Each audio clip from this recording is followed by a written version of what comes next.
Stay ready is the mentality birthed through the trials and triumphs in life as an NFL long snapper. Join me in conversations with teammates, mentors, friends, and family who help me realize stay ready is so much more. A deeply rooted principle of life in all things faith, family, and football. From Music Row in Nashville, welcome to Stay Ready, the podcast. Hey, thank you so much, for this opportunity to finally sit with you. I know this is kind of a hectic time of the year on tour. Yeah. But carving some time out to sit, finally catch up. I think we met 2 years ago. I think it was the Folds of Honor celebrity softball game. Okay, yeah. That's where we officially met. Done it, yeah. And, but, you know, kind of been back and forth with, you know, DMs on Instagram. Right, And, well, I follow you. Yeah, well, I mean, we follow each other, but I've been just eager to sit with you, man, and kind of dive into your story, just the faith, family, the TikToks, the trick shots, the career, the ups and downs, and so for you to carve out time this week while you're home in Nashville, man, thank you so much, bro. For that, man. It's an honor. It really is. Thanks for having me. Hey, before we start though, it was on my heart today, man. My wife and I our family's like in a storm right now. We're facing some battles. I just figured, hey, let's just open this up with prayer. Let's go. And we'll get to it, man. Go for it. All right, man. Come on. Thank you so much. Heavenly Father, thank you so much for this time to sit here with Walker and just really dive into the story, share testimony, share faith, share the redemption story, and then just share how incredibly, you know, great you are and how faithful you are. And just pray over my wife and I. We're going through some stuff right now as a family, and you know, a lot of guilt, a lot of shame, a lot of anxiety and uncertainty in our future with football, with, you know, parenting, with family stuff, and we're just kind of in the mix right now of the chaos, but we just trust you in it all, Lord, and I just wanted to come to you and just pray over this moment, and just pray over Walker and his family, and just pray over his story, because I know that his story and his testimony can inspire and encourage so many of the people who follow him as a fan and onlooker and people in his industry. So I just pray over this podcast, pray over this time together, and may we just continue to honor and glorify you through it all, no matter what, Lord. Thank you so much in your name and your glory. Amen. Amen. All right, let's get to it. Woo, let's go. Hey, first off, Celsius, bro. Let's go. Come on. Celsius date. There we go. Yep. Strawberry guava. I got the kiwi guava. Gets you going, doesn't it? It's fired up. I also brought a football. That's a real deal. This is the real deal. This is from the Titans when I played here. I love this. So if we have time to do a trick shot, let's go. We're gonna make it happen, because you're the trick shot king. I walked in and sort of stumbled upon you in the middle. We were in trick shot mode. What were you doing today? Today was so I'm working with a brand called Athletic Brewing Company, and they do non-alcoholic beers. Yeah. So we're making a duck buck beer together. But today, I flipped one of their cans. You know how the bottom of the indentation of the I was like, bro, this is how we come up with them. Is I'm like, what if? And I was like, let's try to land one with a ping pong ball. Yeah. And we tried probably 20 minutes, and we started thinking, is it even physically can it happen? Yeah. And finally we landed one. So Well, I walked in, all I can hear is ping pong balls bouncing off the table. What's going on? I'm like, no shocker that you're working on trick shot, because you do it daily, right? Yes, and every day. How did like doing the trick shot? I mean, it's kind of a new thing, right? It's 74 days old, to be exact. Yeah. And I mean, that's just me. I am like pretty competitive. Sure. But not even with just like man to man, but just like, can I do this? Yeah. Like, let's go. And my boys are the same way. Yeah. And on socials, they bore me unless you have like a thing. Sure. And so we just started just one day. I was like, dude, let's do one every day. And so now the challenge is, can we do a trick shot for 365 days? So, and we got the Dude Perfect people. Yeah. I watch them. Yeah. They blow my mind. I was going to ask you about them. Yeah. They have the sickest job. I know, in my opinion. I'm like, that's the most fun. But dude, so yeah, we got some crazy ones in there. I long snapped one for you. I know. I saw that, man. That was nice. Yeah, the long snap off the, or was it off the backboard? It was in the basketball goal, yeah. And then my son threw the football into the ultimate frisbee goal or whatever. But yeah, man, I mean, that's my job every day. And again, it keeps it keeps socials fun. I get tired of being like, yeah, it was a great crowd, Ohio. Yeah, Picture of me. I'm like, dude, how many pictures of me on stage can you share? So I love to share my family, and my family is they're on board, man. They don't care, you know. Yeah, so it's kind of like it just a culmination of you and your family getting together every day and doing some sort of trick shot together. It's not just you doing it. I mean, it seems like you guys are on the road together. Dude, predominantly most of the time. Dude, as soon as Fancy Like blew up, I quit. I called Smack. Yeah. I mean, it was I just left. I mean, they put me on the road, and so I said thanks. I said y'all will all get compensated. Congrats. Yeah. I mean, money for that song just exploded, and they said, well, hold up, you know, maybe if we get like a family bus, will y'all try it? Yeah. And so I said to my family, you know, I was like, hey, y'all gonna have to sacrifice a lot. You can't do sports. You know, they're already homeschooled. Sure. My wife, I was like, this is gonna be a madness. You know, it's bus Wednesday night to Sunday. It's not glamorous. I mean, you're in a parking lot essentially most of your life, and dude, they tried it one weekend and that changed our lives. Yeah. I mean, and so now it's a family affair, and dude, I thank God every night. I don't I'm gonna miss these days. Yeah. I mean, I am really. Well, it seems like you're relishing in the moment because, like I said, not just the TikToks, the dances, the trick shots. Yeah. I mean, you guys are doing stuff as a family all the time. And I remember like maybe a year or two ago when we started following each other on Instagram, I mean, you were like skateboarding and doing ramps and doing grinds. I'm like, dude, you're the coolest dad on the block, bro. No. Like, come on, man. Like, you are doing stuff that I was doing as a kid. And it made me want to go buy a skateboard or some new skates and get out there and see if I could do some of the old tricks. But that's just a way that you stay engaged with your kids, right? I do. I mean, it's not like, I don't think this is like some real eternal solution. But look, if like people are, it's funny, once Fancy Like blew up, everybody asked me parenting advice. And which is funny because I say I'm sorry all the time to my kids, and I need their forgiveness always. Sure. But one thing I make a point to do is just find one thing. You know, I got so many kids, so they really never get one-on-one time. But I try to find one thing that each of them are passionate about. Mm-hmm.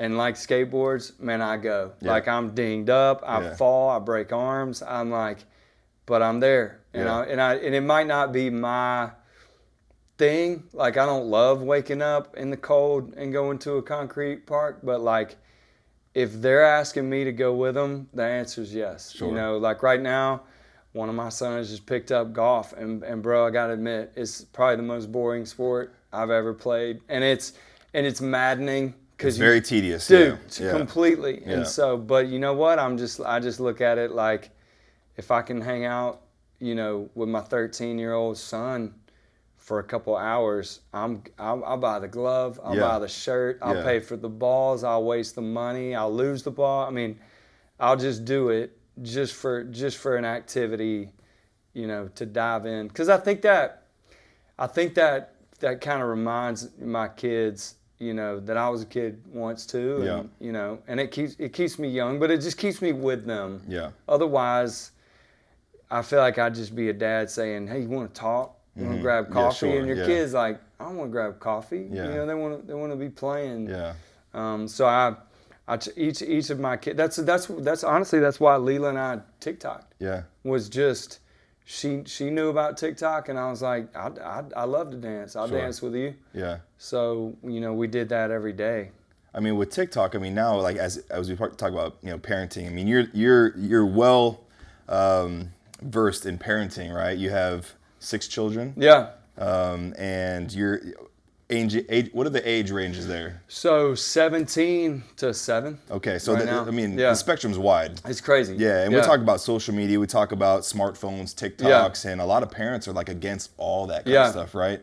And there may have been a time where you and your wife were like, hey, we need to be like stern on this like phone thing. Yeah. Especially as our kids get older, what they're exposed to, what they're watching. But you've kind of turned some sort of like this negative thing into a very positive thing where, you know, TikTok, for instance, where you don't know what your kids are scrolling on. Seeing. Right. I mean, that rabbit hole gets deeper and deeper as you scroll. But it's a way for you and your daughter to connect. And maybe you didn't even know what TikTok was at the time. Didn't. You start dancing, you make these videos. Now you're creating that bond with her, creating some awesome content. Yeah. Things are going viral. Yeah.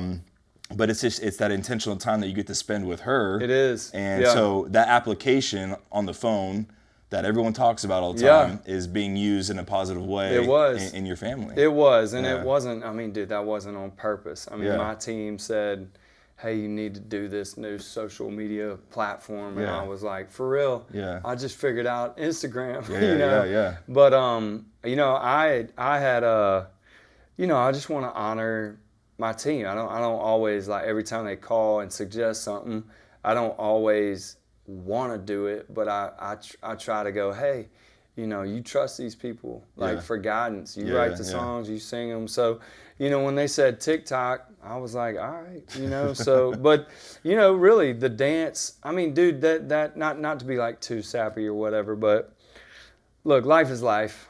Yeah. You know, we went viral, but, you know, my daughter and I, that's crazy. Yeah. Like, that's crazy that we'll have, you know, Lord willing, I'm 80 years old one day, and my daughter is, what, she'll be like 55, 60, and I'll be dying, and I'll be like, you remember that dance we did? You know, and she'll be like, yeah, I remember. And her daughter will probably know it. Oh, you know, and that's just, yeah. It's one of the most fun parts about that was watching Leela.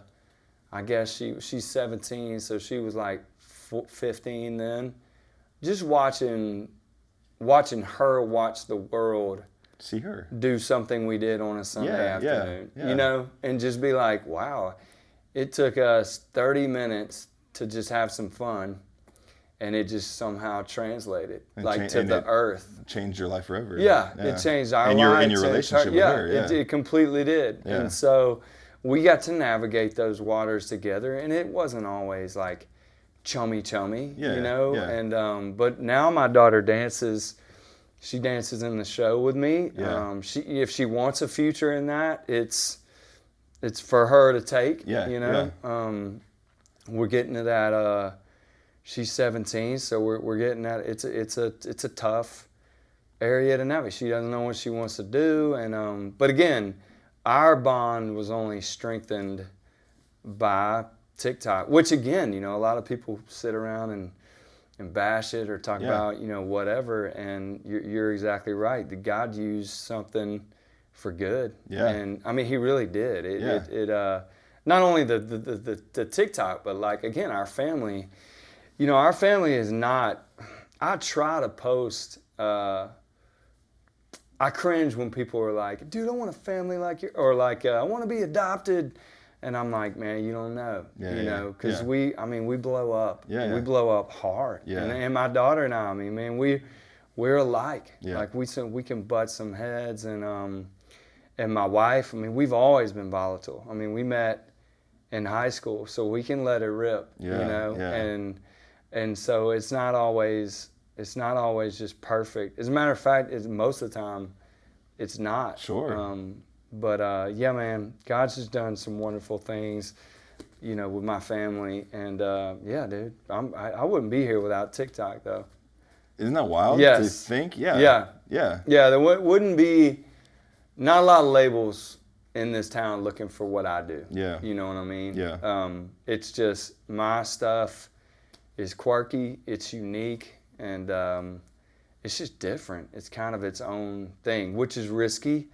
But, you know, thank God for people like, you know, here at Smack, you know, where you're doing things that you love. Yeah.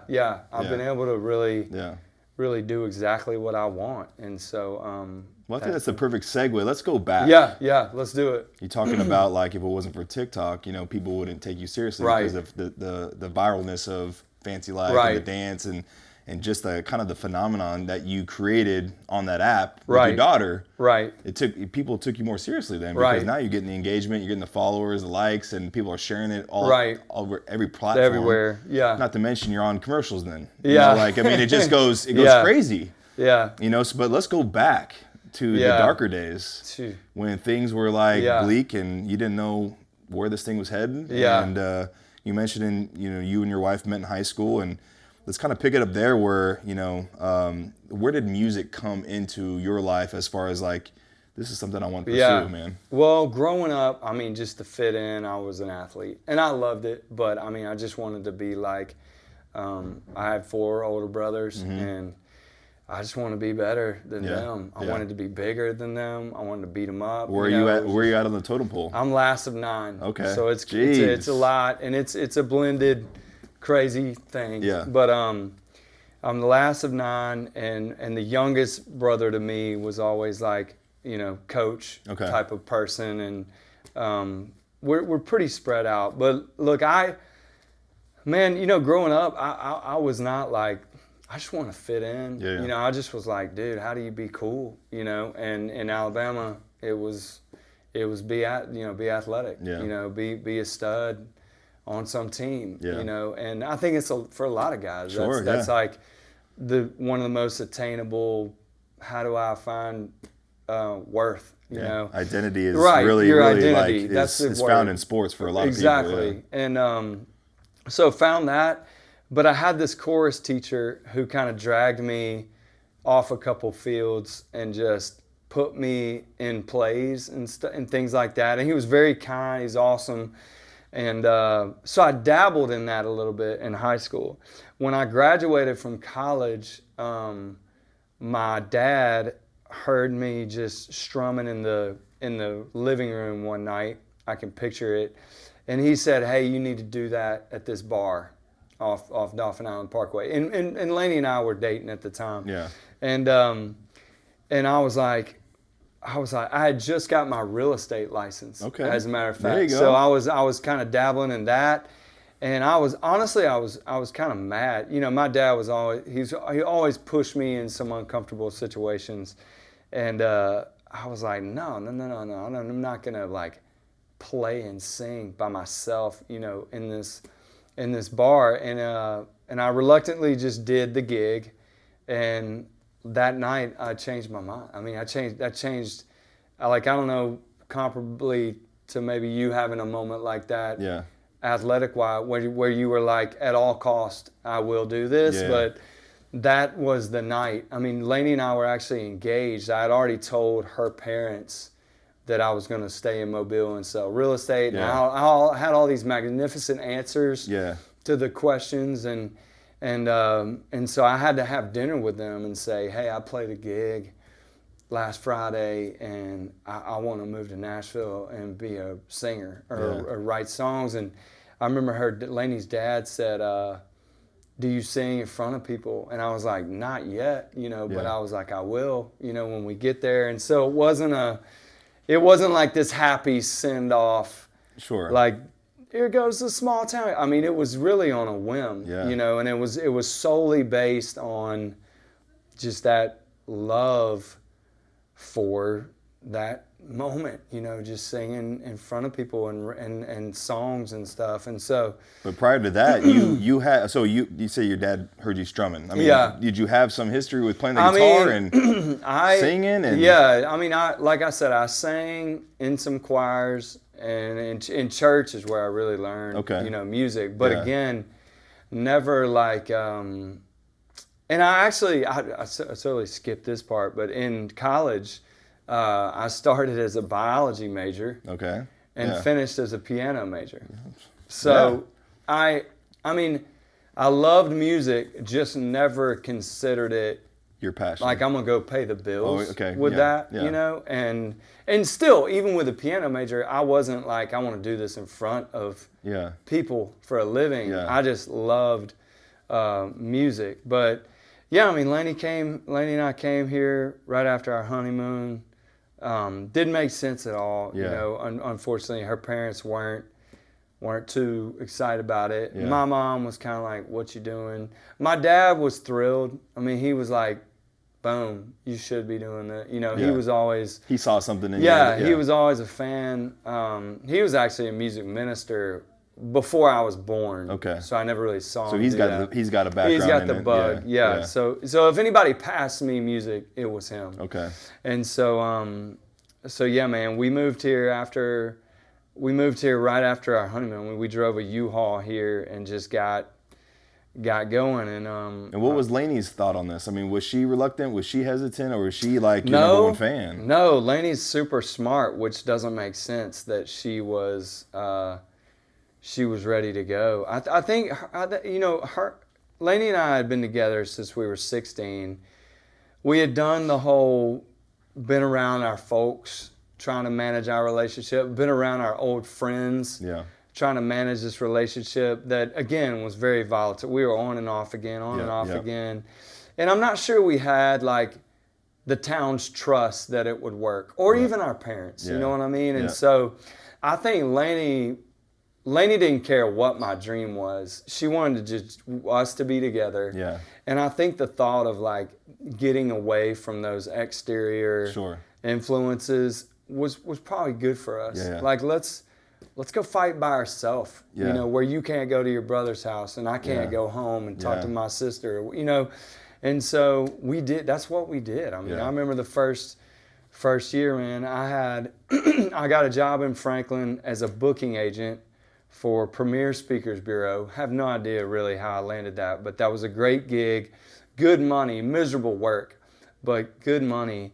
And we lived in Nashville, and I remember our first blowout fight at the Parthenon thing. Okay. And we were out there, and I remember going back to we had a one-room apartment, and we laughed because I was like, I guess we got to get along, like, because we can't this is what we do. Like this, we're literally gonna fight, and then we're gonna be in this room, and that's it. And so, we kind of learned to maybe communicate better, and so that was one of the first, like, marital learning experiences. And then we got we got pregnant. I mean, Lainey was pregnant at our first anniversary. So I mean, that was fast. Yes. Kids came fast. Yeah. And you know what that's like. That's a new it's a new set of problems. Yeah. And a new set of financial, worries and things like that. And we didn't have a lot of family, so, man, we just started grinding. I mean, we had our first kid.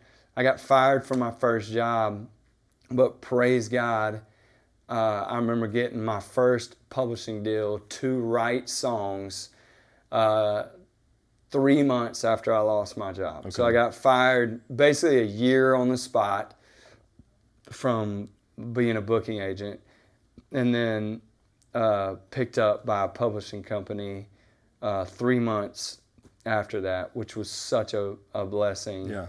And that's when I started writing songs, basically just got paid to write. But nothing really great happened for the next 15 years. Yeah. I mean, it was a grind. I mean, I don't know how much of my story you know, but I mean, 8 years ago. I've skimmed the internet a little bit. Yeah. Well, I mean, I think 8 years ago. Let's see. My daughter's 17, so when she was 9 or 10, I mean, I'm a full-blown just alcoholic. Basically been drunk since I was like 13. Working at Costco, face to face with music business people who I'd been on their label, I mean, they're shopping at Costco.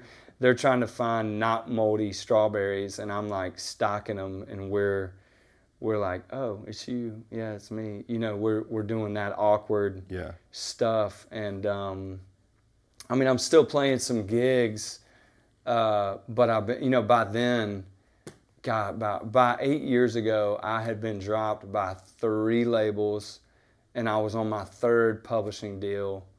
And really just had nothing to show for it. Yeah. I mean, and we, Lainey was pregnant with our 6th kid.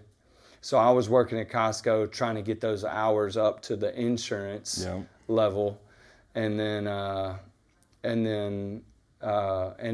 we had this was like the devastating times were marked by this. I remember I on my last record deal with Capitol Records, I had worked out a car exchange. Like I would do commercials for this dealership. Yeah.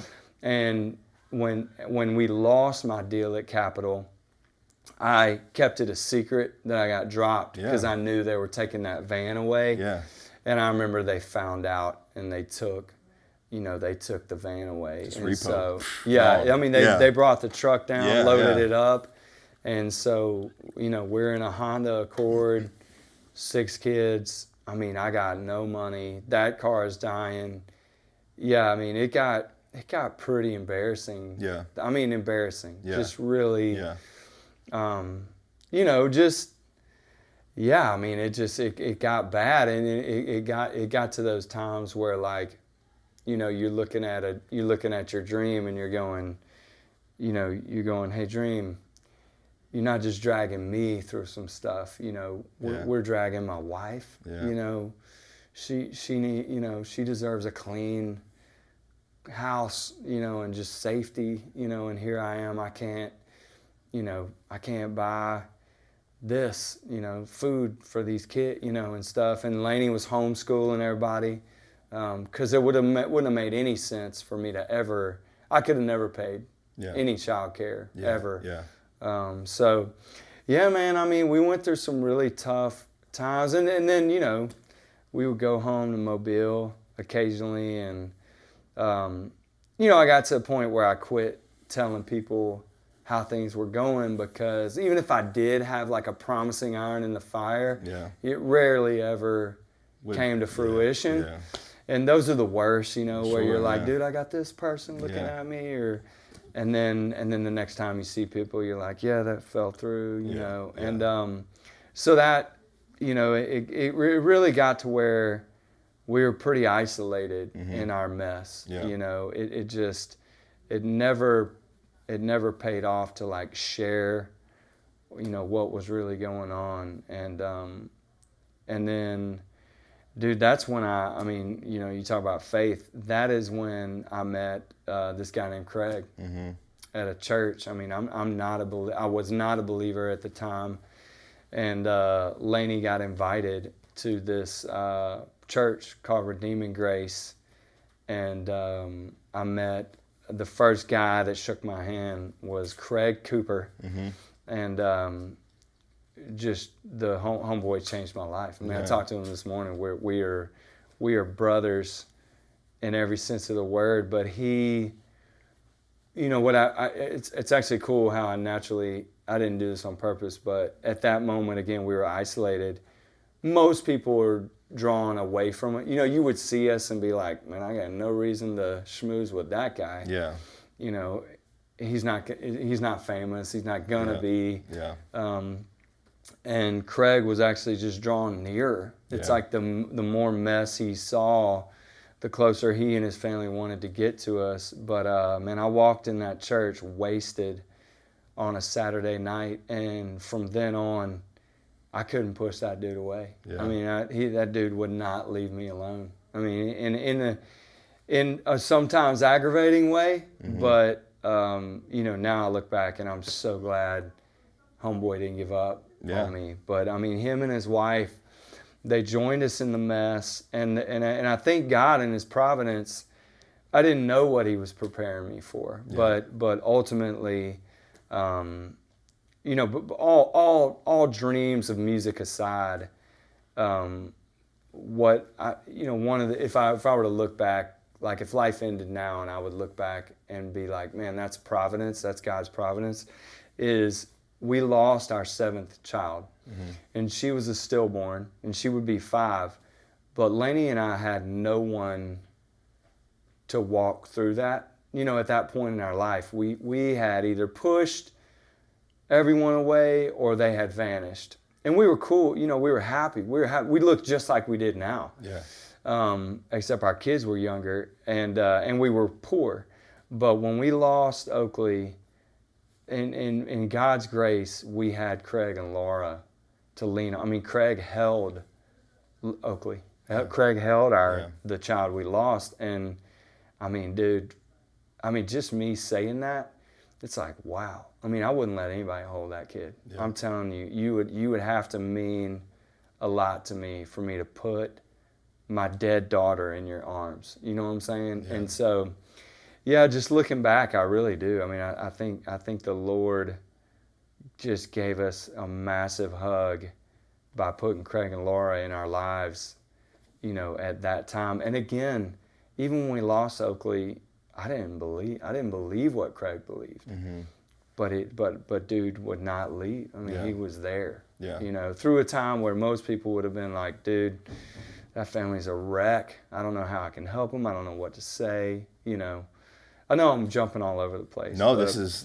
But, I'm like, it's incredible. Man. Yeah. So you know, Craig was a godsend, you know, for me big time. But I actually have a song called Craig, and it talks about him showing up with his own minivan. I mean, he gave us the van out of his garage. Yeah. And that didn't make sense to me. And so, you know, I wrote him a song just to thank him. That ended up being on one of my first albums. But, man, I mean, my family, you know, I think the interesting perspective I have now in life is like, you know, everybody that sees me and my family now, or the trick shots or the happiness or the goofiness, you know, they have no idea what, you know, they don't know why I enjoy sitting with my son and just bouncing ping pong balls. I mean, it's because, you know, there was a time where I was stocking produce wishing I could be in bed with my wife, you know, or, you know, there were times where I could just wish I could buy ping pong balls, you know, and so, I mean, I really have a unique perspective with moments with my family, because there was also a time where music was kind of happening, but I was having to it was like leave. Yeah. You're gone for 100 days out of the year. Yeah. So you're gonna miss, you know, I miss my son's everything. You know, my son would hit a dinger and hold up the ball on FaceTime, and I'd smile, you know, for him on the phone, but then I'd hang up and just cry. Yeah. You know, I'd be like, dude, I always wanted to be there for my son's home run, you know, and so, you know, and I know that's not a luxury, dude, that every male, there's a lot of men, you know, that come to my shows and they just came from work, you know, and I am their moment with their kid. And so I think that's sacred. Yeah. You know, I want them to leave and be like, dude, it was really worth it for me to share that or that song, you know, with my kids. But life has changed for us 100-fold in 2 years. I mean, now, you know, my bills are paid. I'm not really scared about financial stuff. Funny thing, though, and you'll probably understand this too, is all that material stuff that does, maybe you can say it like, it kind of eases some stresses, but it doesn't fix anything eternal. Like, being famous didn't fix my marriage. It actually made it harder, you know, and it didn't fix my relationship with my kids or my dad or my brother it didn't make me sin less, you know, it didn't make me less gross, it didn't make me nicer, you know, it didn't fix anything that matters. It just put a bunch of money in my bank, you know, and almost, that's almost like a distraction and more stuff for me to waste time on, you know. Sure. And so that's been an interesting thing for me for sure, is just the psychology of wealth, I guess. And the platform you have, it's just interesting. I don't know. It's almost like I was more comfortable. I guess we were just broke for so long. You just get used to that, you know, and then all of a sudden you can pay your bills. And you're like, why does money feel like a burden now that I have it? And I don't know, it's just it is a crazy perspective weird to have. Thing. Yeah. I mean, a lot of athletes go through that. Really? Yeah. Coming from nothing to having millions of dollars in the bank account overnight. Yeah. After getting drafted. Right. You know what I'm saying? And so there's a lot of people that struggle with that because they don't know how to manage it. Right. they get tugged in every direction possible when Right. they make it. Yeah. So there's responsibility and there's distraction, there's temptation. Right. So yes, being famous, having the number one hit song, Right. going viral, doesn't fix Right. the Nothing. important things. Nothing. It makes doesn't life maybe a save little you. more comfortable and presents opportunities Right. and all that kind of stuff, and doors open Right. that have been shut forever. Right. But yeah, it creates, that's a devil's tactic, man. It is. You know it's, what I'm it's saying? like it's a lot to steward. Yeah. And but man, the Lord has been fighting for us. I mean, like I said, the explosion of my, music stuff. He really has. Yeah. I mean, he is. Like I said, the fact that I'm with my family, such a blessing. 100%. And so that's been great. But man, I couldn't be more grateful. I have the greatest team. Shane McAnally, my producer, I met him in a Smoothie King. Yeah. Got off work at Costco one day and I saw. Like you just by coincidence were there at the same time? Coincidence. Dude was at Smoothie King. Yeah. I tapped him on the shoulder. I was so desperate. I said, bro, I don't want to be the guy. I was like, but I'm going to have to be the guy. Yeah. And he gave me his real email address. Yeah. And ever since then, and it's actually odd, when I met Shane, I said, man, I just need a home to write. Yeah. And he called me and said, man, what about, why don't you just sing your stuff? Because he actually tried to get some of my songs on records that he was producing. Okay. But they didn't pan out. Yeah. And so one day he was like, man, why don't you sing your own stuff? But yeah, man, I mean, I swear, dude, I have the correct, you probably say the same, just in these rare occupations, I'm always fascinated at how somebody got where they are. Yeah, and it was probably the same with football. Is like no two stories are the same, and they're wild. Yeah. There's always just a couple moments where you're like, that was just miraculous, is what it was. Yeah. And that's kind of how I feel, is 100%. I mean, meeting Shane.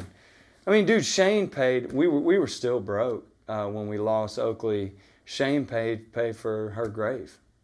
I mean, I couldn't afford a tombstone. Shane paid for that, the burial. I've been surrounded by just miracles of people, in our life that have just loved us to the point where you're like, Shane, man, why are you paying so much attention? Why do you love it? Same with Craig.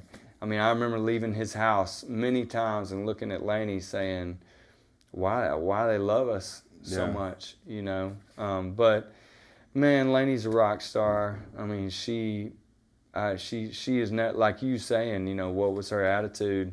She has never, I don't know, she's never come up to me and been like, hey, I want a nicer house, or I need more money, or you need to do this to pay, She is like, she's almost annoyingly like, hey, it'll all be okay. And Just I'm very, always like, wow. Very optimistic. Yeah, totally. Yeah, She's like, it'll all be okay. And sometimes I get mad. Yeah. And I'm like, that's easy for you to say. You didn't have to go to Costco today. And when we fight hard. Yeah. And I get rude and she gets rude and we say stuff in front of the kids. And, we do that all the time, like at least once a week. But she's, in a weird way, she's always right. I'm always like, you said it would be okay. And I feel like that's the same with my wife, too. Really? Yeah. In a lot of ways, for sure. Yeah. I'm by nature more optimistic than her, but smart, calculated, like intuition, like gut feelings. Like she's really good at that kind of stuff. She's got it. Yeah. I think something's good, a good idea. She chimes in, that's not so good. Turns out she's right. You know what I'm saying? She's right. Yeah. But I want to, for me personally, so, after college, it took me 6 years to finally make an NFL team. It had always been my dream to play in the NFL. I didn't know how I was going to get there, what position would take me there. Yeah. So like long snapping, it was like you said, it was one of those things where somebody saw me doing it one day. It was one of my coaches. Yeah. And he's like, hey, I want you to do that. Right. It's kind of like your dad with the guitar and singing. Like, I was like, I don't want a long Whatever. snap. I don't even know what long snapping is. Yeah. This is when, in the early 2000s, no college was giving a scholarship Right. to a long snapper. You had to play other positions. Right. Nor did I even know how to do it. Right. Or there was not even coaches out there helping guys work at Yeah. this very specific skill. Right. But I did it. My coach just made me do it. Yeah. And I'm forever in debt to Yeah, that you guy owe for that making dude big But time. he Yeah. saw something in me Yeah. as a freshman in high school when I was just messing around. Yeah. You know? But when I got to college, I quickly realized that was going to be my niche. That was my ticket. If I wanted this NFL thing to be You could do it. my Yeah. ticket, my dream, and a reality, like that was it. Yeah. And pro scouts were telling me that. Like I played linebacker, defensive end, and I wanted to be that guy that was on the field all the Right. time. But God had that special, unique skill set in me, and I was all self-taught. I never had anybody tell me how to do things, how to grip the ball, how to do this, that, and the other. But when I got to that point where I knew it was a reality, like I sought the help. I was seeking people online. Right. YouTube was kind of a thing at the time, and eventually MySpace and Facebook. Yeah. I was networking. But long story short, 6 years, man, and it took me I went undrafted, in and out of mini camps and training camps, went to different leagues. So yeah, I was the guy that was sitting on the bar, long snapping. Yeah. Like, I'm just trying to get my songs out. I'm trying Right. to get somebody to see me snapping. Yeah. Like I'm sending all my highlight films out to anybody that would even spend 5 seconds watching Right. it, My mom would help me hand package DVDs with my profile in there. We hopefully Blast them this out, yeah. but hopefully this Yeah. is the right address. We were just sending Yeah. them out. And but I was grinding, man. I was showing up to anything that I could. Yeah. Just to get a look, and right place, the right time. Right. I had my viral moment where someone saw me and I got picked up and made our NFL roster with the Indianapolis Colts in 2012. But I'm still here sitting on this couch today at 38 years old. I'm not signed right now, but I'm still pursuing that dream. Right. When I was 20 years old, like just getting out of college, like Right. trying to even get a look, it's like there's no way I could have a 10-year NFL career. Right. Or even when I had my first year, I remember Adam Vinatieri, he was my kicker at the time, and he's going, at this point, he's already on year 15 or whatever it is. Yeah.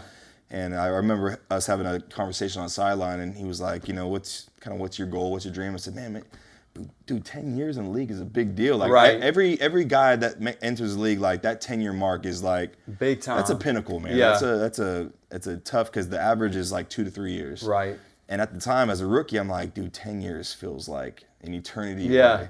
But dude, it goes by Fast. Boom. Yeah. So like the past 8 years, Yeah. from when you're talking about Costco to this to the Yeah. where you're at now, it's looking back on those, like God has been so gracious and faithful for me in my journey with the people he's put in Right. my path. There's people that I've met, whether it's a chiropractor, whether it's a pastor, Right. that they see something in me and they're gravitated to me for Right. some reason, and they instill this belief in, and Yeah. like there's been these like just crazy, it's like a chessboard, man, like these very intricate Right. people who have played a massive role in my career. Yeah.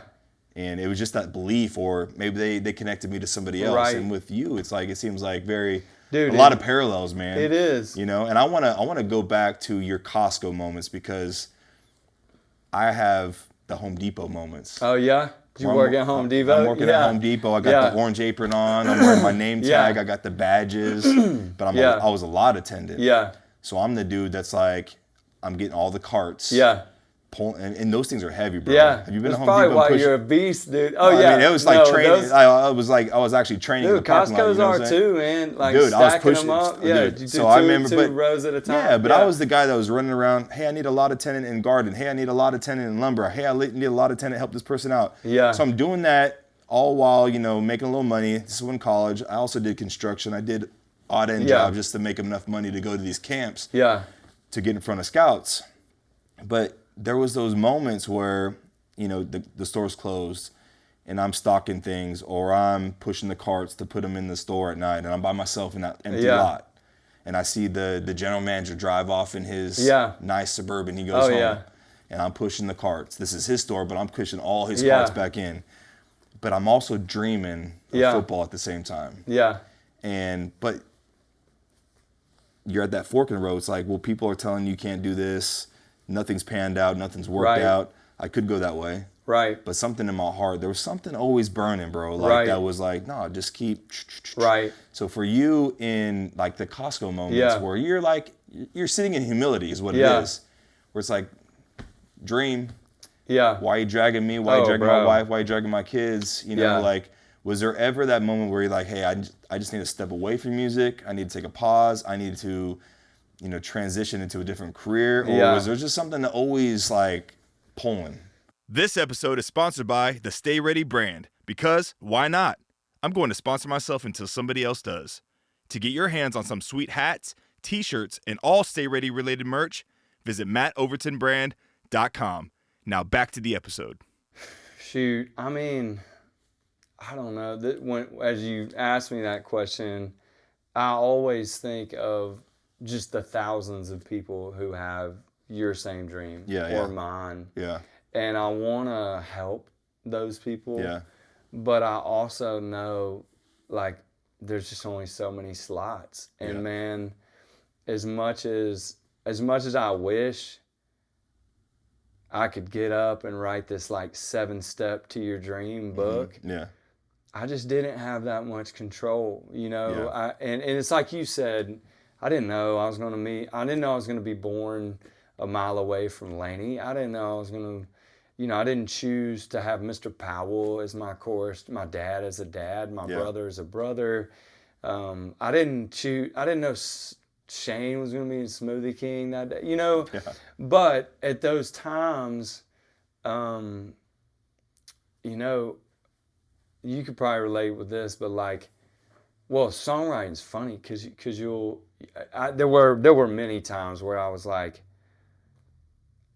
this dream, will you just leave me alone? Like, can I have a new dream? Because I love a dream. Yeah. And I'm not afraid to be like, boom, I want to do that. Like trick shot. It's a dream every day. I'm like, bro, I want to throw this ball over the house and make it in a trash can. Yeah. And I'm not going to stop, man. Unless I die of heat exhaustion, I'm going to throw until my arm falls off. And that's kind of how, you know, music, I'd be like, dude, I don't need this.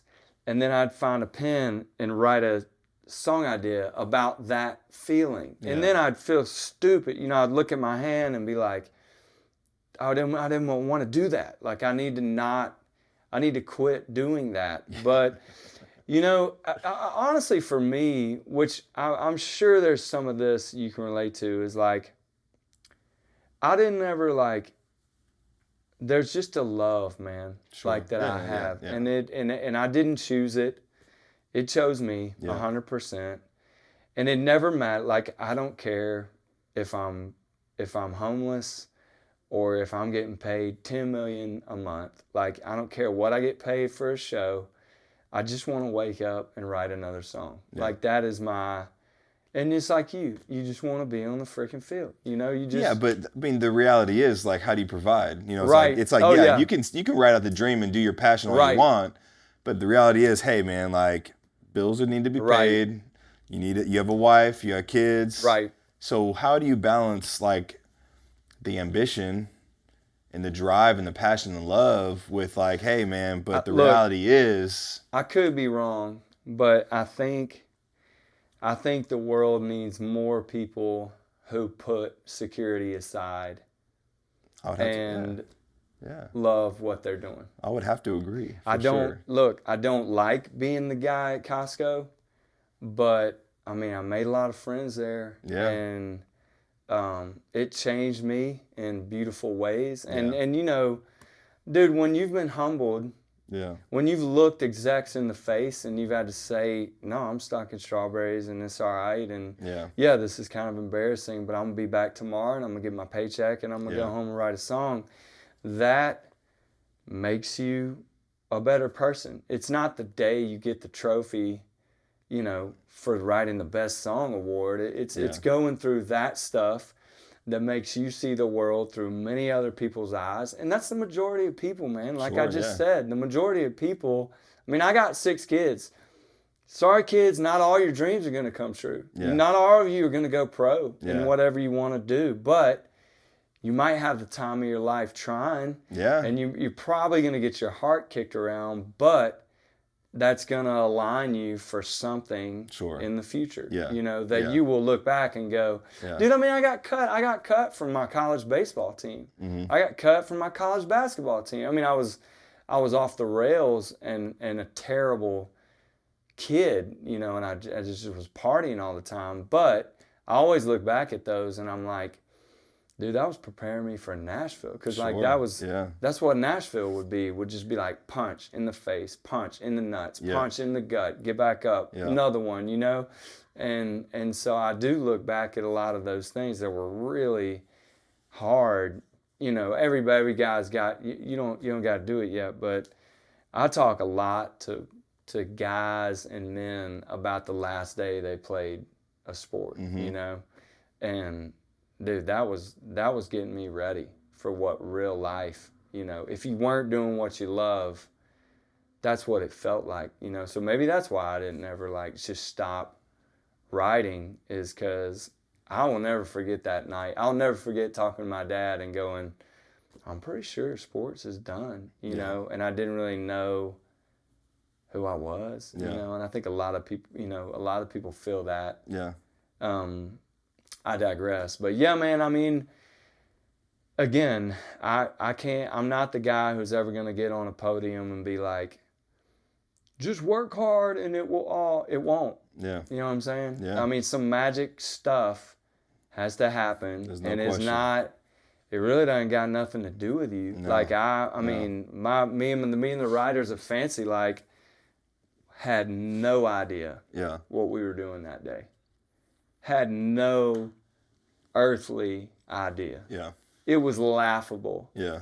Dude, we came home with a song where they had the loudest bass drop and the first word of the chorus was Applebee. You know. Yeah. How could we ever be like, this is exactly what the world needs to hear? Same with AA. Yeah. I mean, Daughters Off the Pole. I didn't even know you could not get canceled for saying that. I know. But I was like, I mean, I think a lot of dudes will agree. Yeah. But it was like, I think it resonates. Yeah. You know? So, I mean, most of my career has been built on literally turning it in and going, hey, this could either end it all or this could blow it up. Yeah. You know? Thankfully we haven't ended it all yet. But man, I'm blessed. I got, you know, I gave my life to Christ, let's see, year before COVID, the fall before the world shut down. Yeah. Yeah. And I mean, that's all that matters to me. No question. Hands down. I mean, it's just the love of Christ. I mean, I just need his mercies every day. My marriage needs his mercy. You know, as a father, good Lord, what a humbling, God gave us like the most humbling experience, you know, being a dad. Yeah. And because you literally love the thing you love the most. I mean, quite possibly you can't love that anymore. Yeah. But you still mess it up. You still hurt it. Oh, yeah. You know, and you still give it baggage and you're like, come on. Yeah. But, man, I just, you know, I recognized in 2019 that, you know, wasn't nothing this side of heaven that could save me from myself. Yeah. And I need some supernatural, you know, redemption. Let's talk about like where. So you met Craig in what year? So let's see, it's 2024. I met Craig 10 years ago. So it was significantly until you gave your life to Christ. I mean, it was. It wasn't 6 years until 5-6 years until you came to that moment where you're on your knees and you're Craig asking and God I went through some stuff. I met Craig. We had our sixth kid. I got sober 8 years ago. Okay. Not like some. I mean, it's a crazy story, but it wasn't planned. Yeah. I woke up. I was working at Costco. I woke up in October 8 years ago, and dude, I mean, if I just was like, if I do this again, I'll probably die. I mean, I just felt nasty. I mean, just my body felt toxic. So I was tired. At this point with drinking, I mean, how bad did it get? Every day. I mean, I had something in my coffee. Yeah. I mean, I had a good glaze while I was working at Costco. A lot of times I played luncheons at the Bluebird. Yeah. Just for money, and I would sit behind there. This is funny. It's not funny, but I would sit behind there with like 2 or 3 Twisted Teas, slam them, do the show, go write, drink, while I was writing, drive home. Basically, I fell asleep for 2 years straight with something in my hand, and my wife took it out of my hand before I spilled it on myself. I mean, that was wow. That was nightly, and then I'd clock in at 4, at Costco. Just do it all and over do again. it again. Yeah. So one Saturday, I woke up and was like, I just feel sick. Not a hangover, just like, I was like, dude, I think I may have messed up my kidney or whatever processes out. I was like, something's wrong. And so that scared me. So I didn't drink for one day. And, I suffered like slight withdrawal. Like I wasn't like shaking, but man, sobriety grabbed me. I mean, I felt like after a week of that, I felt like a new human. I was like, dude, I'm 17 again. Like, because I was going to the gym occasionally hammered. Yeah. I mean, I was still active. You're a functioning alcoholic. Yeah, completely, which was so dangerous. Yeah. But so that was bad. But man, I got sober, and I traded that addictions for so many. I mean, I went through the physical fitness, where it was like gym in the gym 2 hours a day, just like, how many pre-workouts could I down? So you were trying to fill that void with something else. I was. And you were just going from the next thing to the other. Yeah, and what's dangerous about that is the world. I mean, they'll applaud that. They'll be like, love it. Bro got sober and now he's jacked. Let's get him on the Men's Health. And you're like, well, yeah, that gives you a lot of praise, but behind closed doors, you're like, okay, now I'm a slave to that. Yeah. You know what I mean? Yeah. And now I feel gross if I didn't do that, and I'm leaving my family to go just get. You're thinking about the next workout. Yeah, you are. And so that became unhealthy, and my wife, we navigated that kind of stuff, and then, but then, dude, then we lost our kid. Mm-hmm. When Oakley died, dude, it's the craziest story. The night we buried Oakley, I got in my car, I just left the house. I remember I still had dirt on my boots from filling up the hole that we buried her in, and I drove to this bar called 55 South in Franklin, and I saw a dude in this bar. And I was just going to go have a couple drinks. Yeah. And I saw the guy. I was like, I'm going to fucking punch that dude in the face. I was like, I just want... And he had some friends. And I was like, I'm just going to go. I'm going to go. And this is just a complete stranger? Didn't even know this dude. Okay. Dude had a beard, looked mean. And I was like, I'm gonna piss that dude off. Yeah. And I'm going to go to town till some of his friends... They're gonna have to pry my ass and I'm not gonna stop, you know. Yeah. And I just was like, I just want to go. I was like, I want to go to jail. I don't care. I just was like, get me out of this shit, you know. I mean, it just was like, I don't know what I was thinking, but I got there, and I remember looking at the dude, and I opened my door, and my wallet. It's in my door of my car right now. That's just where my wallet lives. Yeah. And it never has cash. It just has a credit card. And it wasn't in there. And so I was like, dang. So I drove back. And I mean, we buried Oakley with Craig and Laura that morning. So I go home. It's a terrible moment in my life, but it's very just humanity. I feel like this is human nature. But I get home, I walk inside, and my wife, literally the love of my life, like the best friend I've ever had, is on the couch by herself weeping. And me, as her best friend, I'm just faced with the reality that I basically, there were many routes I could have taken that day. Mm-hmm. And I saw the most selfish one and was just like, let's freaking go. I didn't think of my 6 kids that they just buried their sibling. Yeah. They're confused as crap. Yeah. Dad's not talking. Mom's crying on the couch, and I was just like, what a ass. Yeah. You know what I mean? It just was like, and so I went down. I remember I got on my knees and just I held Lainey, and I was just like, I was just about to do this, and she found me an AA meeting that started, I'm not gonna lie, maybe like 20 minutes from then down the road. And she trusted me to get in my car and drive to that meeting. And I'll never forget, I didn't talk to anybody. Honestly, I was afraid to talk to somebody because I was like, I think I might just freaking explode. But I beelined for a chair, and I sat down and I looked at my shoes, and I was looking at the dirt. And the first dude that stood up at that AA meeting said, I was angry. That was the first sentence when he was kind of telling his testimony. Yeah.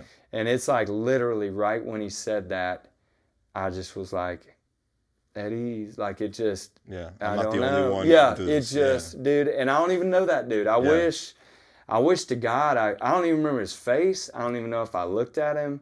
I just remember he said that, and it was okay to be angry too. Yeah.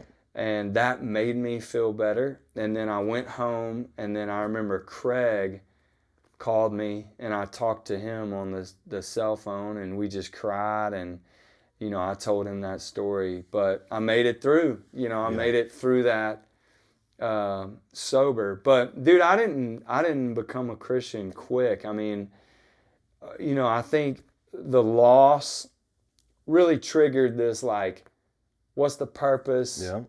What's wrong with me? Yeah. Why isn't there any fulfillment in this anymore? Like, this dream's not as sexy as it used to be. Feel stupid up here dancing around, singing. You know what I mean? Yeah. And one night, I remember, I'll never forget, I was on the phone with Lainey, and I said, she was trying to help me. She's always been a believer. And she said, I said, find me somebody as gross as me that Jesus has actually healed. And she said, Paul.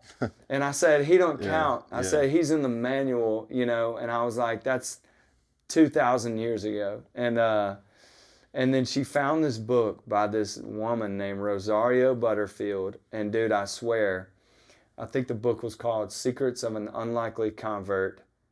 And our testimonies were the same. Just pride, looking at the church, like seeing a bunch of hypocrisy, just pride, really. Yeah. And her testimony and ours were so similar. I devoured that book, and I was just at a loss. And I went to Barnes & Noble in Brentwood. Okay. And I put a hoodie on my head and bought a Bible and hid it in this bag because I didn't want anybody to know. And bro just would wake up early and just read, just swallowed it up. And that's when I gave my life to Christ. Yeah. And then I told Craig at a sushi restaurant one night, I'll never forget it. And I was just like, man, I think I believe, and it was awesome. It was a beautiful moment. But did you have a baptism moment at all? I've not been baptized. I do want to be, and I want to be by Craig. Yeah, absolutely. I'm sure. Honestly, I would love to be. My son Baylor, he just surrendered his life to Christ, and good for him. Man. I think I'd like to get baptized with him. Yeah. That'd be special. Sure. But man, I mean, I again, once believers can understand. Once all of that, what's that? The verse compared to the love of Christ, everything is worthless. It's like once you meet Jesus, all this like Nashville Dream or whatever it's stuff. Not what he's going to care about when you meet face to face. Yeah. It's really really not even on his radar. No, and he uses this can all the way to the song Fancy Like. But really what he cares about is my heart. Sure. And taking that place for me, Yeah. you know, and so.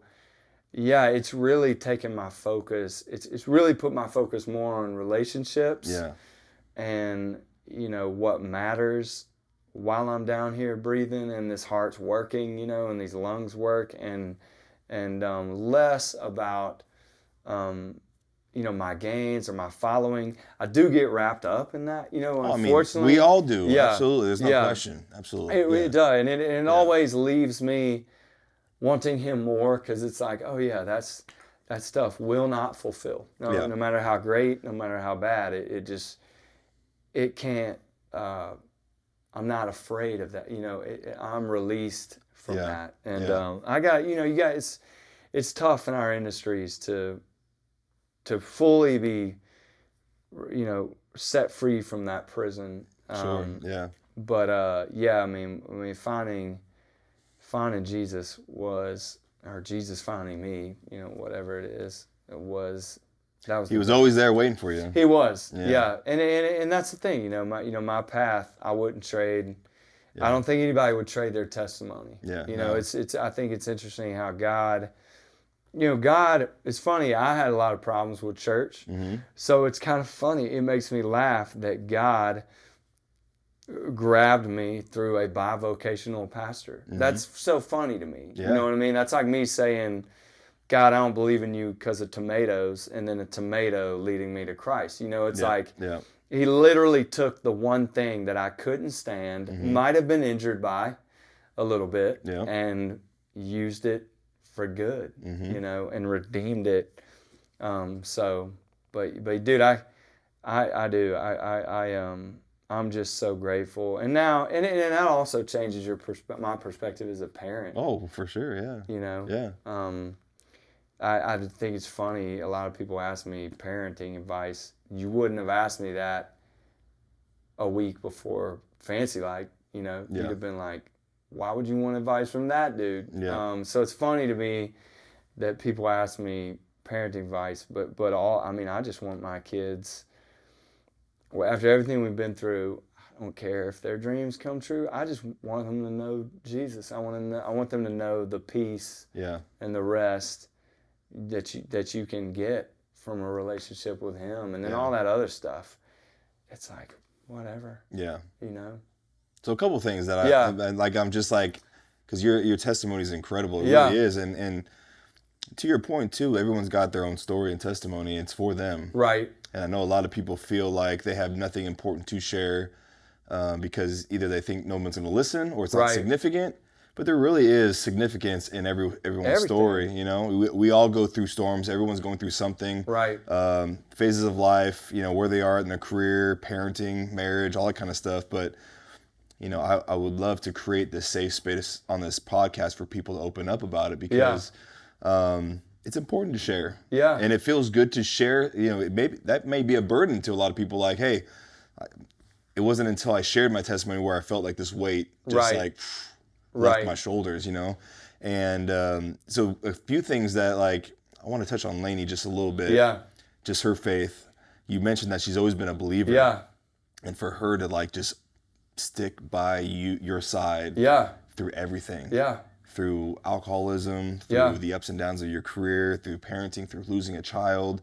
I mean, can you just talk about just the beauty and the grace that your wife has had? Yeah. Because it seems like she's superhero. Yeah. You know what I'm saying? And not just your best friend, but just a beautiful display of, because we talk about marriages falling apart, and we were just at a conference about how like really, if you can stick through the first 4, 5, 6, 7 years of a marriage. Like that's usually like typically the hardest part of marriage. A lot of marriages just crumble within those years, or people just give up too easily. Yeah. But for her to stand true through your mess this entire time, I mean, just maybe talk on that just briefly. Dude, the beautiful thing about my wife is she would say it's just only by the grace of God. 100%. I mean, she would say that. I mean, we've by the grace of God, you know, we've endured things that statistically tear marriages apart. I mean, you know, 6 kids, poverty. Yeah. You know, not really good relationships with each other's families, losing a child. I mean, that was one sad thing. Is I'm not a real stats guy, but I mean, if you Google, do husbands and wives stay together when they lose kids? The answer is no. Yeah, I mean, that's the grief process sends you completely different directions. Yes. You know, and then alcoholism. This crazy. Like literally her waking up being like, are we going to have money? Are you going to get a job? Or would you write a song today? Yeah. But I mean, yeah, I mean, you're right. I mean, she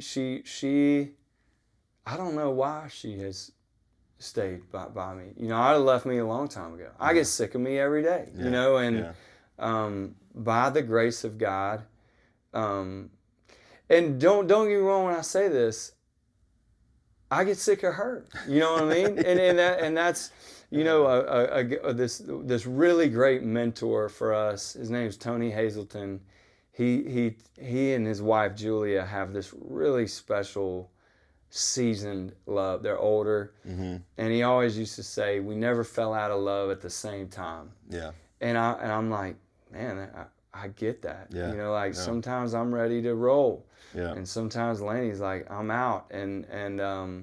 But once you've been married, man, for a minute, you do realize it takes a supernatural out of your power for that to succeed. Yeah. It is marriage, and Laney, I feel like Laney would agree, it is literally the hardest.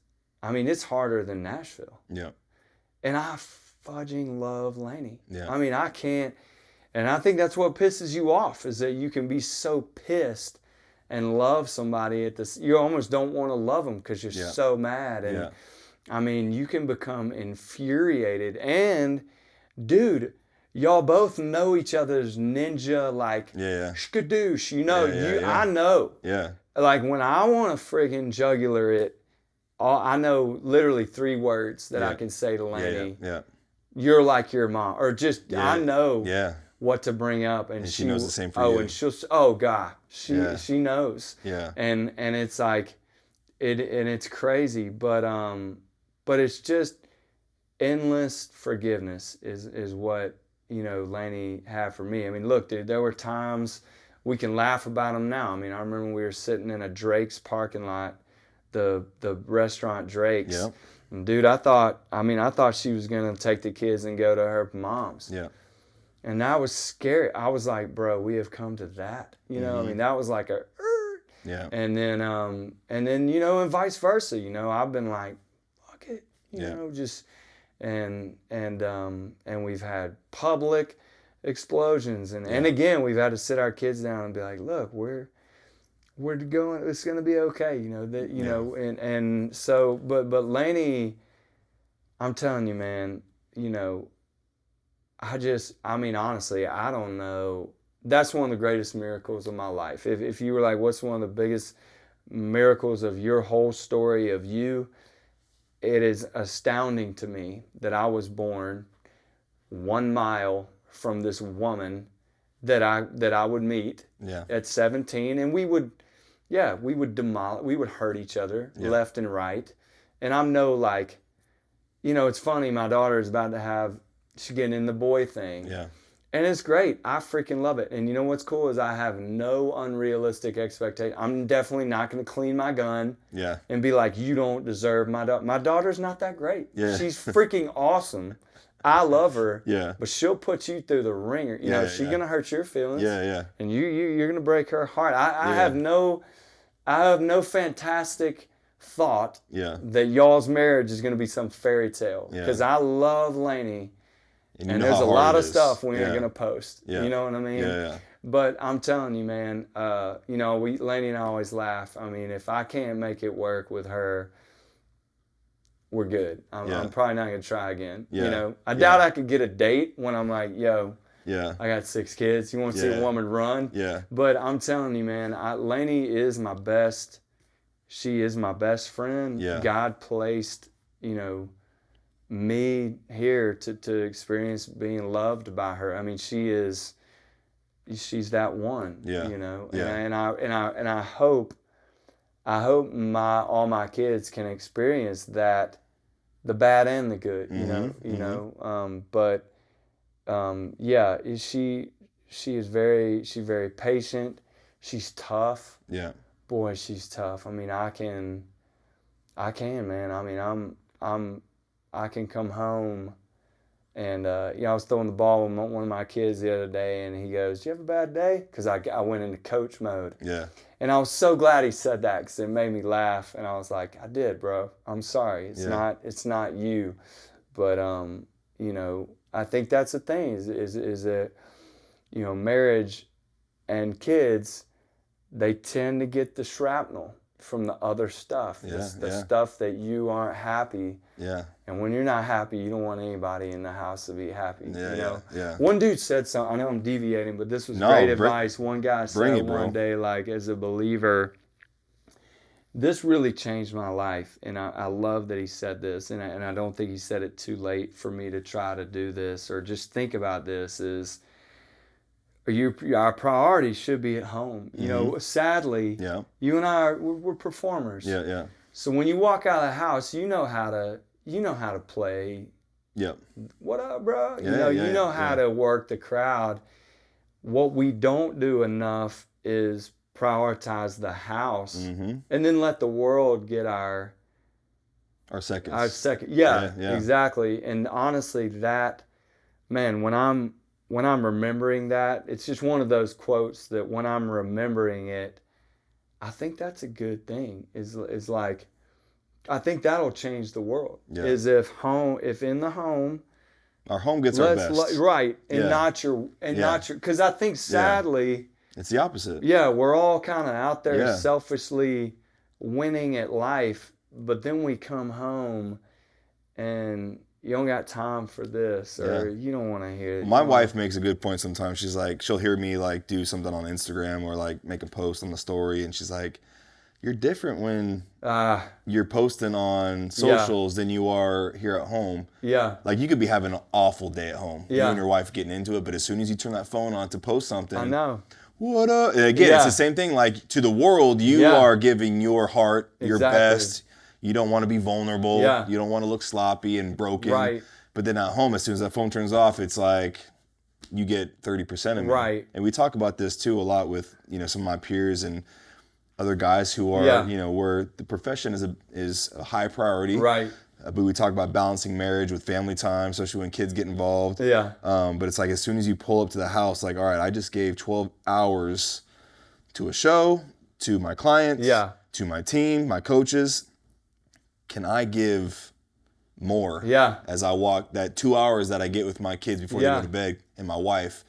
Can I still give that energy? Right. And it's like just reminding yourself as soon as you walk through that door, like, hey, what I just did out there, I need to do that or more in the house. And it's important, man. It's like, I think it's just your attention. I mean, it is. like you say, I don't have to dance for Lainey, which is the beauty. No, but she wants to feel like you're present. Exactly. And that's where I struggle. Yes. Is my kids and my wife find me just staring a lot. And I'm like, y'all, I'm sorry. Or they know, like, my wife knows what I'm thinking of, like work. Yeah. Or football. Totally. She they knows. Know. They know the look. Yeah. And too well. Yeah. And that is, that's like me being on a date and my wife being on her phone. Yeah. I mean, that hurts my feeling. I get so pissed. Yeah. I've almost taken the phone and chucked it out the car window. Yeah. But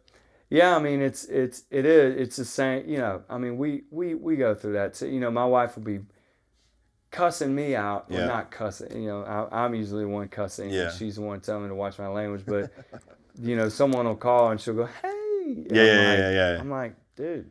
Yeah. Well, I want a hey. Yeah. But it's interesting, man. It's just the home dynamic.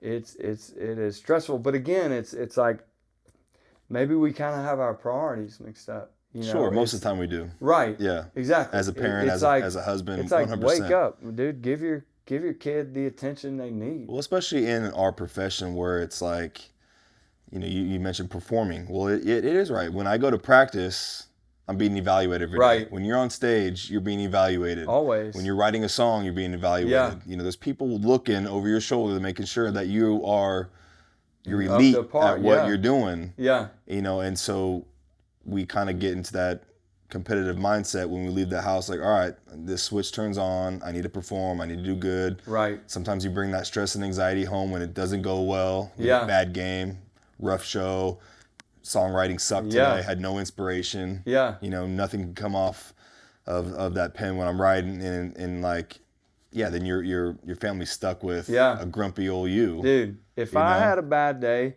and I'm feeling insecure, if I have a crappy show and my career is dying, everybody better put on a helmet, because I'm gonna come in you and let them scrutinize know. everything. Where's dinner? Yeah. Why don't you read better? Yeah. Why are you throwing like that? You're pushing the ball. You get off your phone. You know, it's literally, I just want to be like, hey, you all need to improve. And I don't know why. That's just where you go. Yeah, it's your default mechanism. Right. You know? And you know, I'm sure some of that is, it's just humanity, and then we all get passed down those coping mechanisms. But it's important to recognize it. Totally. And to know, again, it's the point of Jesus. If any of us as men could wake up and genuinely love everyone we come in contact with, we would be the Son of God, but we're not. Yeah. And that's to me, that's just like the answer right there. I mean, I would love to see sanctification, and I would love to wake up when I'm 50 and be like, I'm a better person, but I'm probably going to wake up at 50 and go, man, I'm even more sinful than I thought, you know.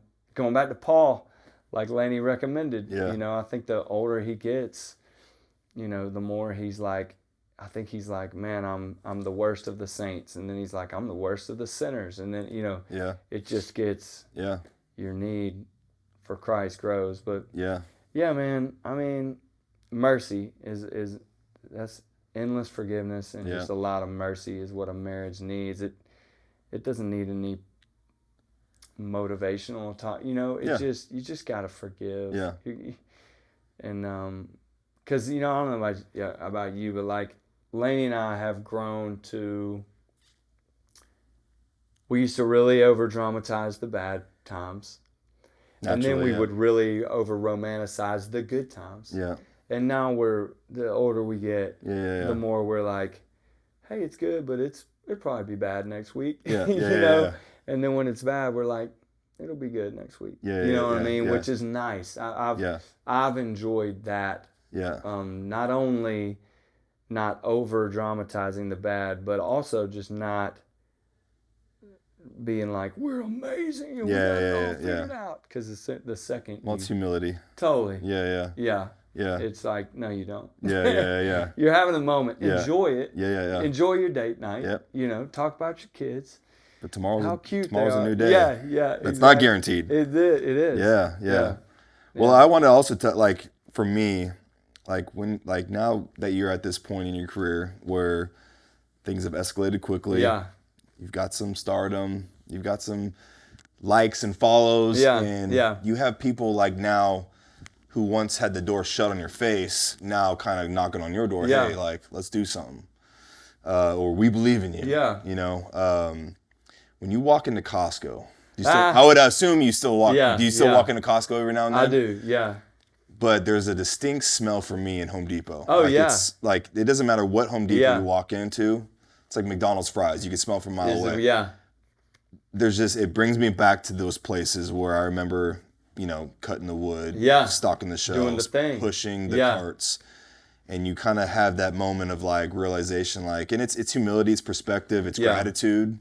Do you ever get that when you walk into Costco? Like, man, some of my darkest days were in a store like this. And it's a great perspective. I mean, honestly, you're gonna laugh at this, but like, as I've gotten more numb to the being able to just have a career and it be a certain size, I almost called Sierra, my supervisor there, and was like, can I just work one more, you know, just to be like, we've come a long way, man, in a few years. Yeah. But I always walk through the cooler, and it's the same, like you were saying. I'm literally, the minute I walk in there and feel that temperature, I'm like, dang, man, it was cold in here, and it was early. If I ever get a flight, and I have to be up at 4, Yeah. I'm always thanking God the whole way. I'm like, dude, I am so grateful I'm going to get on a plane that's comfortable, and I'm not checking in to Costco. Yeah. This was full circle, man. Actually, last week I played a corporate event for Costco. Really? And the difference in what I got paid an hour for that hour was like, I mean, it was a little bit teary-eyed. I mean, my whole team and I were just like, this is full circle. Yeah, yeah. And but it's cool, man. I still, like, I have my badge, and like a lot of people come to my show with their Costco badge. But I do, man. That smell, that sound of those buzzing lights, before the place opens, and just like the carts and I mean, the beeps. I mean, it like immediately. I don't know if you call it like PTSD, but you're like, I walk in there and I'm like, wow, thank God. Absolutely, man. Yeah, that's cool, man. I definitely get that. Now, with kind of finish up with this, you kind of set like this precedent too, like with within your industry. I mean, it's a tough, toxic, dirty, like this industry will just swallow you whole. Yeah. Whether you make it or not. And you kind of dive into this lifestyle. There's temptation around every corner. Yeah. You're on the road 200 days out of the year. People are tugging you left and right for your attention and your time. And I know a lot of artists, maybe not a lot, but there's been artists that have like maybe made that pivot to where like, all right, my wife is not going on the road with me. Yeah. My kids are not going on the road with me. Sure, it makes logistically maybe it's tough at times for the most part, but for you guys as a family, when you made that decision, I mean, was there was it a methodical decision? Like, yes, I want my family to be together, but was it to help with like temptation? Was it to help with, just struggle of being alone and solitude? And or was it, was it also a part like I want to share this journey with my wife and kids? Oh, shoot. I mean, it was all the above. I'm not a better man without my wife. I don't make better decisions when I'm not with my family. I mean, Lord help me when I walk into a Planet Fitness and there's 10 flesh-colored girls in whatever they wear. I leave. I need to leave. I struggle with man struggles. Absolutely. And so I try to be vocal about those things. I have sons, so I don't want to ever appear above those struggles. As far as alcohol is concerned, I mean, I've learned, dude, I'm 5 minutes from screwing all this up. And not even like, dude, I don't care about the fame. I mean, I don't care what the press, like, if I hooked up with some other girl, I don't care what the news would read. I would just care what I did to my wife and my kids, And so that's what I mean by I'm 5 minutes away from screwing it up. But everyone is. I mean, really, Right. And I tell you, when I get in trouble is when I start thinking no one would know. I know that is the minute in my brain I start going, this is secret. I'm like, I gotta call a buddy. I gotta call Laney. I gotta call my son. I gotta do something to get out of that. So yes, having my wife, obviously it eliminates that. I mean, I have a healthy home. Basically, my home is with them. It doesn't matter where we are. So, I mean that wasn't that is a benefit. And probably, I mean, that is a reason why my wife and kids are out there with me. I mean, I left, I said it earlier, but when Fancy Like popped, I was gone for like 6 to 8 weeks, and it wasn't good. I mean, it wasn't headed in a positive direction. I mean, I was on TV. I was, you know, I was playing Jimmy Fallon. I was in all these cities that are way bigger than me. I was Johnny Manziel in it. I was like, I'm freaking Applebee's guy. And that's not good. I'm not like above that hype where I can't get sucked in. To that and it's crazy how like quickly and oblivious it happened. I mean, it's just like it'll get a hold. You walk in a whole new realm. And thank God. Either someone pulled you back or you had the awareness level to pull yourself back. Like, oh my God, I can't. Well, I have. Praise God. I've always I've had a tour manager and managers, Rob and Marissa, who, man, I've pleaded with them. Do not ever, please don't ever put the business before my heart. Like, tell me things that are hard for me to hear. You know what I'm saying? And don't worry that if you like, let me suffer consequences. Don't get me out of trouble because you think we might still make money next month. Unless, you know what I'm saying? Like, let me get arrested. Don't bail. And I don't like want them to really, if that ever came to that. But that's better for me than them going off. We hide it. He'll still be able to do the rodeo and make money. It's like that's just not. That's putting. Just keeping the integrity intact. Dude, just tell me. Tell me when I'm not being a great human, please, because I can convince myself that I am and that I deserve to act like an ass. And that's not true, but you can just begin to go, dude, I'm the guy. Look what I did. And that's wrong. But yeah, man. I mean, my wife and I mean, we have, again, the alcoholism thing. It broke down a lot of barriers as far as like just having to communicate and being like, well, let me tell you how much I'm really drinking. Let me tell you what I just tried to do. Like, I don't know how I got at that hotel that morning. I don't know. It made me. It kind of not desensitized me, but it got me used to saying things to Lainey that I'm like, it's a real struggle. I need help. I'm sorry. If this one hurts your feelings, I know you don't like that I struggle with lust, but it's there. I need help. I need some help. I need the Lord. I need you. And vice versa. She's done the same things.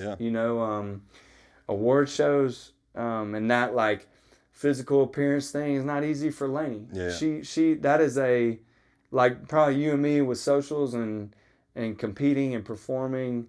That's for her too. But that's been a monster, that she's had to navigate as well. And so communication has always been our buddy when it comes to that stuff. It's just, dude, just admit it. Just come out with it. Say what you're struggling with. Don't keep some secrets. And that's helped me with alcohol too. That's another reason why I'm so pretty much every song I have mentions AA or I struggle with beer or I don't drink anymore. I mean, because I'm just trying to let people know, because the more I admit it, the more I surrender to, like, I'm not going back there. Like, there's not going to be a day where I'm like, oh, I outgrew that, or Well, you're also helping other people along the way too, potentially. Hopefully. And it's come back. I mean, a lot of guys that I've walked through sobriety, like kind of held their hand.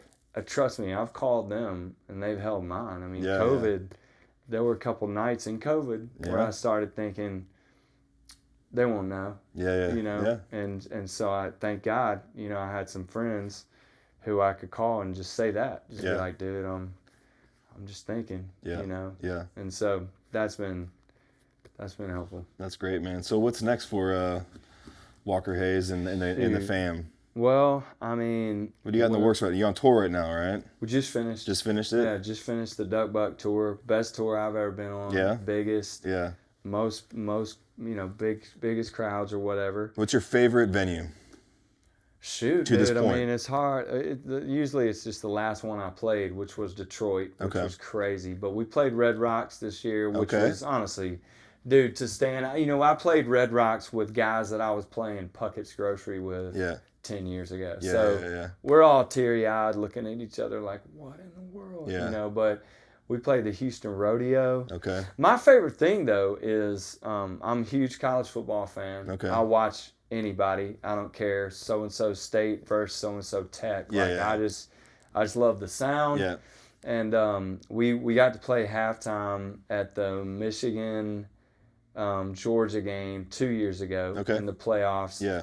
And I want to do that more. That Yeah. was sick. We Yeah. played there was the AFC championship. We played Bengals and Chiefs 2 years ago. Yep. Yep. Nuts. Yeah. I just love, like, to me that's That a atmosphere is combination just kind of of like- like I get to do music, but I also just get to do And you're a fan. football. Yeah. Yeah, yeah. So it's fun. But man, I mean, a couple things I'll share with you. I mean, I have a new single coming out. It's a banger. I mean, I'm so pumped about it. And then we'll gear up for another tour, that's just more work, you know, Yeah. that I never. That'll be thought this I- fall? Yeah, not fall, spring. Okay. We'll take a break, write a little bit. Yeah. But no, honestly, dude, and it'll be fun. Maybe connect with you a few years, like down the road or whatever. But I mean, I'm sure we'll talk before then. Yeah, yeah. But my dream is there's gonna be a day Mm-hmm. where I stop. Yeah. There is, and I'm gonna stop, and I'm gonna go coach high school basketball. There you go. And I don't know where. Dude, but that's crazy. Like I had Kip Moore on the show, and that is a passion Really? that he envisions. High school basketball? Mm-hmm. That's amazing. Like inner Yeah. city, like yes. Yeah. That's crazy. We need to connect. You would never think. I mean, it's just Yeah. because he grew up loving basketball, played Yeah. in college a little bit, but one of his passions outside, like he said, dude, when this music thing's done, like I'm done. Yeah. I'm not trying to play till I'm 60, 70, 8 years old. I want to relish in this moment when we're all healthy, fit, enjoying it, Yeah. loving life. But he's like, I have a pure passion and desire to coach like inner city basketball. Yeah. That's crazy, insane. man. Yeah. Yeah. I just love. I was just a terrible teenager, Yeah. and I love terrible teenagers. I mean, I just love. Was there a coach that like Yeah. was I had just incredible for your life? I had a coach named Coach Bird, and he coached my favorite year of any sports, my freshman year of high school. I think it's because it was just all my best buds. Yeah, And yeah. we were, we had that magical, Yeah. insane year. But I do, man. I just want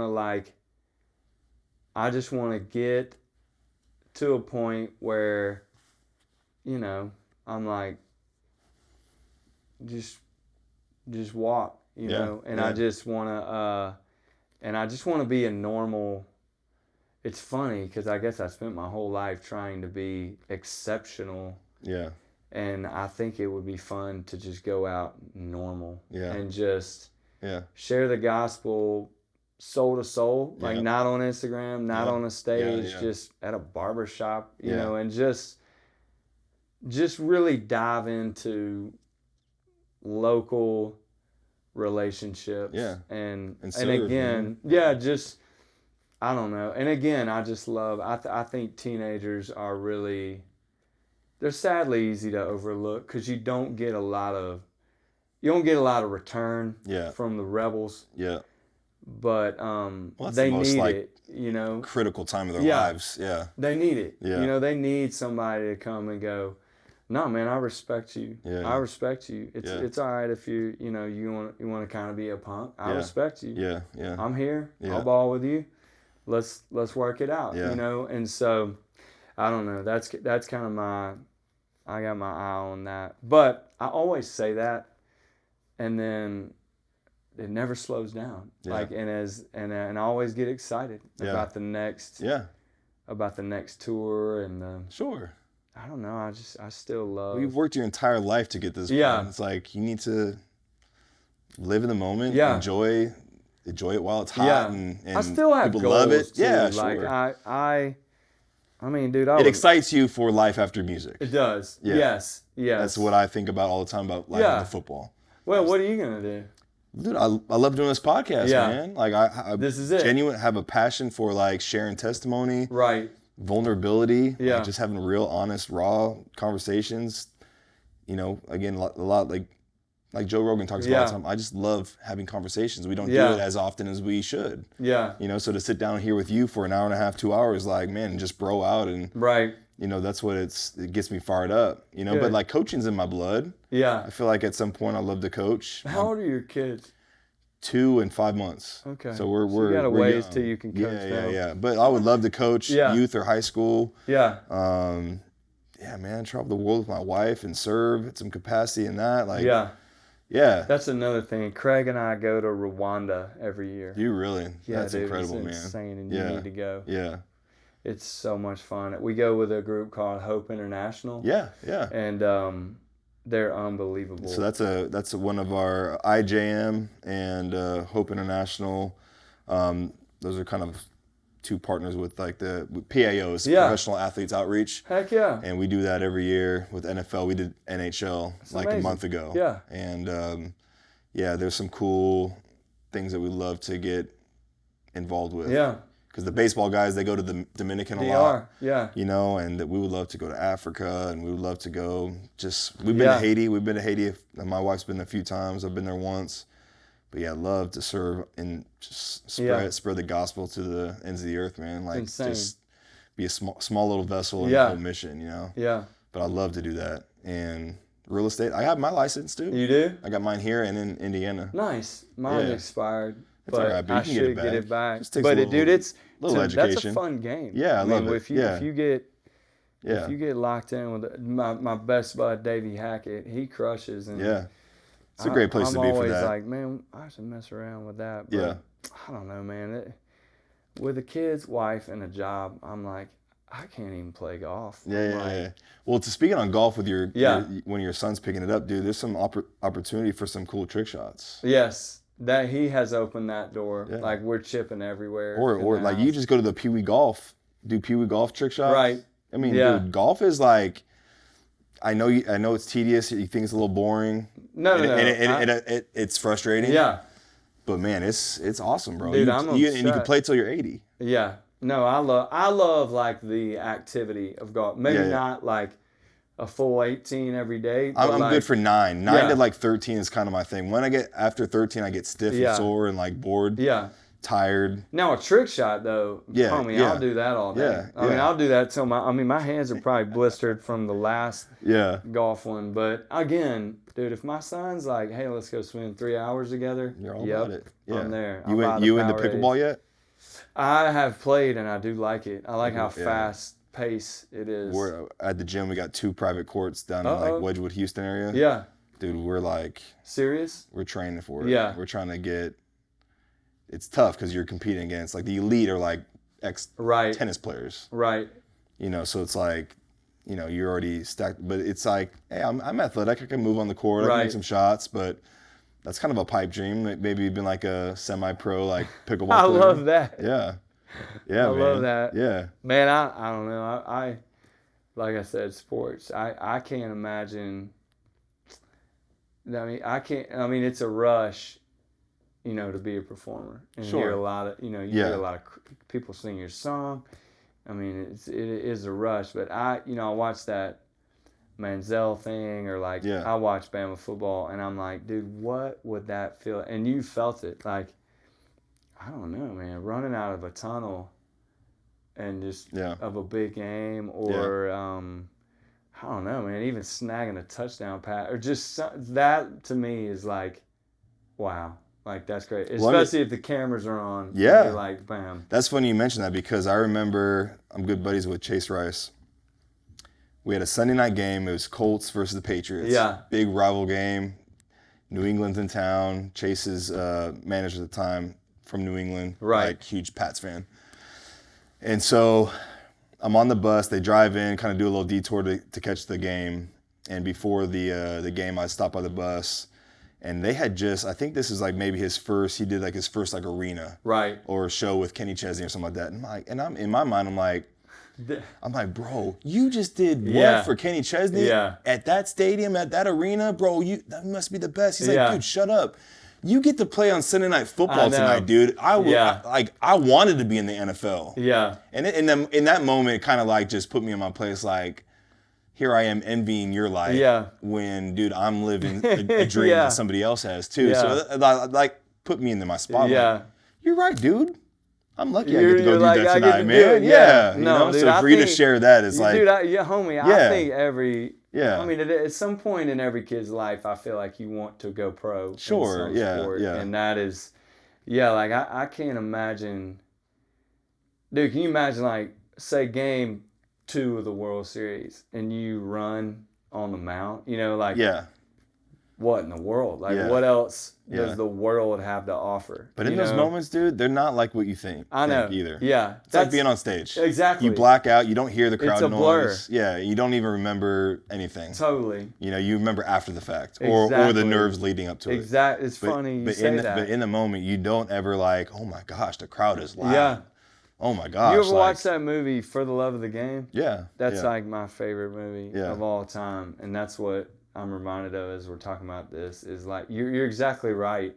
Those moments go by, and you're not. Somebody gave me a quote one day, and it was awesome. They said, "Nobody is made to handle glory. Only God was created." Yeah. And that's right, because Yeah. even when you're getting it, You don't really. can't soak it in. Yeah, you like can't, you don't, yeah. and you're still like, do they love me? Yeah, Like, yeah. and then when it's over, you're like, it's gone. Yeah, it's that was just it? vanished. Yeah.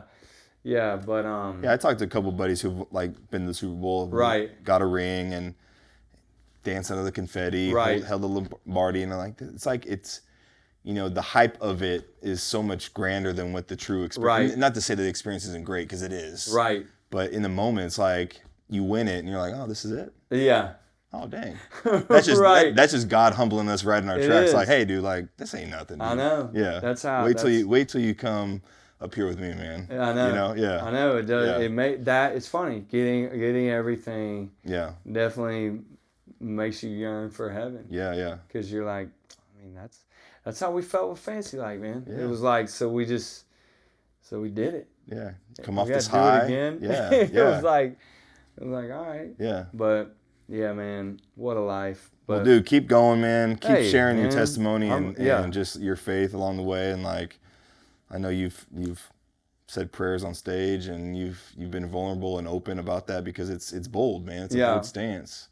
You know, God's given me a layup, man. Yeah. With the Craig thing. Yeah. It is. I'm Yeah. not a preacher, and I would be completely uncomfortable if Yeah. you were like, "Hey, will you come speak at my church?" Yeah, Oh my gosh, I can't think of anything more unnerving. yeah, But my audience is they're broken. Yeah. You know, like me. Yeah.